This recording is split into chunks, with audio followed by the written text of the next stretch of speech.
US-backed Kurdish-led forces say they've regained control of a prison in northeastern Syria that had been taken over by Islamic State inmates. It ends a 6-day siege that marked the terror group's most dramatic stand since the collapse of the so-called caliphate 3 years ago. It sparked some concern of a resurgence. Let's get some analysis of this by leading terrorism expert and chair in global Islamic politics at Deakin University, Greg Barton. Thank you for your time, Greg. This behaviour or resurgence, it has echoes of the original emergence of IS back in 2012, doesn't it? That's right, Kieran. IS built up its force strength ahead of establishing the caliphate in a 12-month blitz from July 2012 through to July 2013 in a campaign called Breaking the Walls campaign that literally involved suicide bomb attacks on prison walls and then paramilitary groups rushing in using suicide bombs and assault rifles, busting people out often at night into the back of Hilux pickups, taking them away. This was ISIS fighters who had been captured and spent time in prison, but also others who joined ISIS, many senior militants, very hardcore radicalized, and they'd built up a real esprit de corps, of course, in prison. ISIS, like Al-Qaeda, sees these prisons as kind of university campuses for its fighters. And it figures that when they're inside, they're learning and building relationships, and when they're busted out, they're an instant resource. 3 years since the end of the caliphate, as we mentioned in that introduction, what's been happening with the remnants of IS? Had a pretty significant insurgency gone to ground in the deserts of central Syria and the mountains of northwestern Iraq. They've carried out attacks. There's been a multitude of attacks, hundreds of attacks, but nothing as big as these coordinated attacks we've seen these last few days. In the 3 years since the end of the caliphate, we know that the insurgency hasn't gone away, and we've known that they're intimidating, they're extracting taxation money, particularly in northern Iraq, maintaining a sort of a presence as an insurgency. But the scale of their attacks have not been so audacious. The worry is that now we're possibly at an inflection point, and they might become roaring back into a more of a full-blown, constantly active insurgency. Of course, they have been active in the continent of Africa and Mozambique, sponsoring an insurgency there, and in West Africa as well. And of course, they've also been active, as we know, in Afghanistan. But that period of relative quietness from our perspective in Syria and Iraq may be coming to an end now.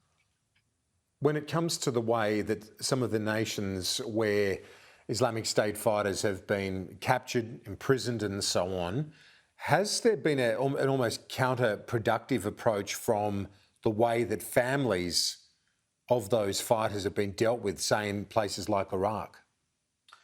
Yeah, that's a really good question, Kieran. Of course, many of the fighters detained in Iraq are Iraqi nationals, but also their family members are often detained on suspicion. And if they're not detained, they're treated pretty badly. This is a Sunni minority in the north of Iraq, and the very same political circumstances that made it possible for, as it was then, Al-Qaeda in Iraq, then ISIS, to recruit and to build strength and get sympathy, that history seems to be replaying itself. The same mistakes are being made. Admittedly, it's very hard, and it's very hard for the governments of Iraq or the SDF in northern Syria to man these prisons and to deal out justice. It's a really tough problem.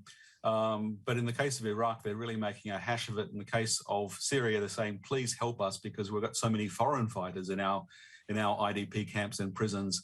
We really need you to, international community to lift the load and to help us in dealing with this problem. We can't maintain the current status quo. Greg, what about our treatment of the orphans or kids of foreign fighters, the families that are left behind? How is Australia responding?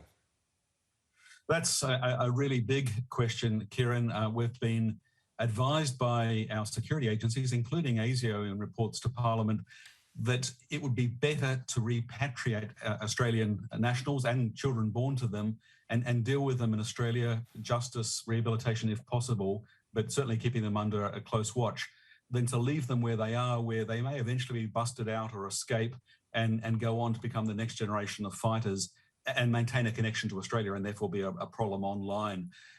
We've seen that during the days of the caliphate with Australians who went and appeared in propaganda videos and were used in active recruitment and operation planning back in Australia via social media. But Australia, like most Western democracies, has been very reluctant to repatriate, citing the fact that it's hard to get legal processes sorted out.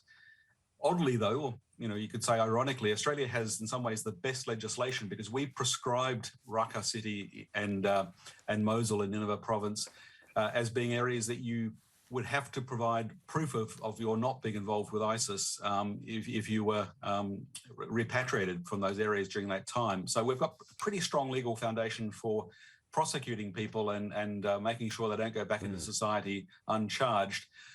We could and should, I believe, be bringing people back home. We, of course, have a particular moral responsibility to children who, whatever mistakes their parents made, don't deserve to be left in hell in this fashion. And we can't expect the SDF to look after 12,000 ISIS fighters in prisons and tens of thousands of family members and other internally displaced people in IDP camps. It's beyond what they can manage, and it's against our interests in Australia, but also across Western democracies to just sort of kick this down the road and say, let them deal with it. It's their problem.